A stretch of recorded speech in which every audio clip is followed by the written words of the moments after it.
এই যে মূল বক্তব্যগুলো, মূল সুপারিশগুলো সম্মিলিত যে বিবৃতিতে আজকে আমরা পেয়েছি, এটা আমরা আমাদের প্রধান উপদেষ্টার দপ্তর থেকেও আমরা আজকে সন্ধ্যার মধ্যেই আপনাদের জন্য উন্মুক্ত করে দেব। এখন এই রিপোর্ট আমাদের হাতে এসেছে। এই রিপোর্টগুলো নিয়ে কমিশন প্রধানেরা, ওনারা স্বাধীন কমিশন হিসেবে কাজ করেছেন, এখন কমিশন প্রধানেরা এবং কমিশনগুলো বসে এইখান থেকে পরবর্তী পদক্ষেপ কি হতে পারে, তাদের জায়গাগুলো কোথায় কোথায় তারা মনে করছেন যে প্রাধান্য দেয়া উচিত, সে জায়গাগুলো তারা ঠিক করবে। এই জন্য আগামীকালই একটা প্রজ্ঞাপনের মাধ্যমে 6টি কমিশনের যে কাজের সময়টা, সেটা আমরা আরো 1 মাস বাড়িয়ে দেব, আরো 1 মাস বাড়িয়ে দেব। আর 31শে জানুয়ারির মধ্যে প্রত্যেক 6টা কমিশনের প্রতিটি কমিশনের পূর্ণাঙ্গ রিপোর্ট আপনারা পেয়ে যাবেন। তাহলে আজকে আপনারা পাচ্ছেন 4টা কমিশনে যেই রিপোর্টটা, যে নির্যাস মূল বক্তব্যগুলো উপস্থাপিত হয়েছে, সেগুলো আপনারা আজকেই পেয়ে যাচ্ছেন। ওনাদের ওয়েবসাইট থেকে পাবেন, প্রধান উপদেষ্টা মহোদয়ের দপ্তরে যে ওয়েবসাইট আছে সেখান থেকেও পাবেন। আর পূর্ণাঙ্গ রিপোর্টগুলো আপনারা পেয়ে যাবেন এই মাসের 31 তারিখের মধ্যে। পরবর্তী পদক্ষেপ কি হবে, তারা তাদের রিপোর্টগুলো, যেহেতু তারা প্রত্যেকেই স্বাধীনভাবে কাজ করেছে, এখন সমন্বয়ের কাজটা তারা কমিশনরাই করবে। এই সমন্বয়ের কাজটার ভিত্তিতে যেটা আসিফ ভাই বললেন যে প্রায়োরিটিগুলো ঠিক হবে, কোনগুলোতে আমরা বেশি এমফাসাইজ করব সেগুলো ঠিক হবে। এবং একদিকে যেমন রাজনৈতিক দলগুলোরও কিছু দাবি আছে, অন্যদিকে জনগণেরও কিছু দাবি আছে, একসাথেও কিছু দাবি আছে।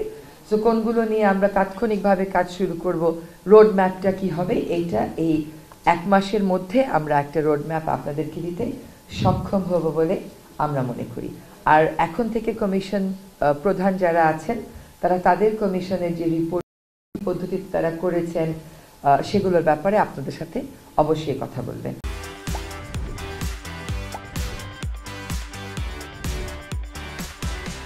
এই সংস্কারের যে প্রক্রিয়াটা শুরু হয়েছে, এটার কনটেক্সটটা যেন আমরা ভুলে না যাই। কনটেক্সটটা হচ্ছে একটা গণ অভ্যুত্থান। এই এখন যদি আমাদেরকে সবকিছু একটা আইনি কাঠামো ধরে বলা হয় যে সংবিধানের এত অনুচ্ছেদে এটা আছে, আপনাকে এটা এইভাবে করে করতে হবে, তাহলে এই যে গণ অভ্যুত্থানের যে চেতনাটা, গণ অভ্যুত্থানের যে আকাঙ্ক্ষাটা, এইটা আমাদের জন্য এড্রেস করা তখন দুরূহ হয়ে পড়ে। আমরা গণ অভ্যুত্থানকেই আমাদের হৃদয়ে ধারণ করেছি এবং এই সংস্কারের ক্ষেত্রে সকল রাজনৈতিক দল, কাউকে বারণ করা হয়নি, সকল রাজনৈতিক দল তাদের মতামত দিয়েছেন। আজকে যে কমিশনগুলো রিপোর্ট দিয়েছে, সেই রিপোর্টগুলো সকল রাজনৈতিক দলের লিখিত বক্তব্য প্রতিফলন করেছে। যতটুকুন কমিশনরা মনে করেছেন যে নেবেন, ততটুকু নিয়েছেন। এটাই কিন্তু এটা শেষ না, এটা নিয়ে আলোচনার প্রক্রিয়া। আসিফ ভাই 1, 2, 3, 4 ফেজের কথা বলেছে, প্রয়োজন হলে ফেজ বাড়বে, কিন্তু রাজনৈতিক মতানৈক্যের ভিত্তিতেই হবে। এবং প্রধান উপদেষ্টা মহোদয় এটা ক্লিয়ার করেছেন যে আমরা একটা, এর পরের কমিশনটা হবে পলিটিক্যাল কনসেনসাসের কমিশন, যেটাতে উনি নিজেই থাকবেন হচ্ছে নেতৃত্বে।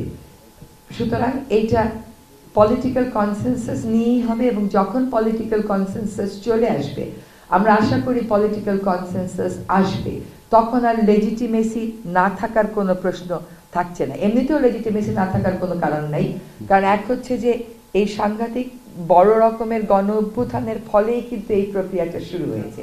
তারপরে রাজনৈতিক দল সক্রিয়ভাবে বক্তব্য দিয়েছেন, তো ম্যান্ডেট আছে বলেই তারা, প্রয়োজনীয়তা আছে বলেই তারা এই জিনিসগুলো দিয়েছেন। আরেকটা কথা হচ্ছে রাজনৈতিক দলের সাথে আলাপ। কোন রাজনৈতিক দলকে আমরা আপনাদেরকে আগেও বলেছি, বারবার বলছি যে আপনাদের প্রশ্ন কনস্ট্রাকটিভ ডিস্ট্রাকটিভের বিষয় না, আপনারা যেই প্রশ্ন করবেন সেটাই কনস্ট্রাকটিভ।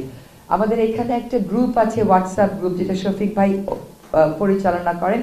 সেখানে কিন্তু প্রত্যেক কমিশনের প্রধান যেই কথাগুলো বলেছেন সেগুলো অলরেডি রেকর্ডেড ফর্মে দিয়ে দেওয়া আছে। তারপরে আজকে সন্ধ্যার মধ্যে সামারিগুলো চলে যাবে আপনাদের কাছে। কন্টেন্টের বিষয়ে খুব ভালো হয় আপনারা সংস্কার কমিশনের প্রধানদেরকে যদি প্রশ্ন করেন, তার কারণ ওনারা আজকে ওনাদের রিকমেন্ডেশন গুলো বলতে পেরেছেন, কিন্তু রেশনাল গুলো তো আমাদেরকে বলতে পারেন নাই, সে সময়টা তো ছিল।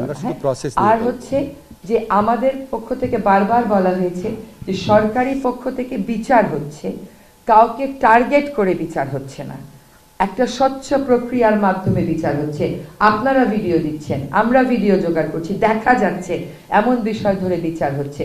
কাজে আমরা যেহেতু কোনো রাজনৈতিক দলকে নিষিদ্ধ করিনি, রাজনীতিতে কোন দল কোন অবস্থানে কিভাবে থাকবে সেই সিদ্ধান্ত সেই রাজনৈতিক দল নেবে, এটা অন্তর্বর্তীকালীন সরকারের উপর নির্ভর করছে না।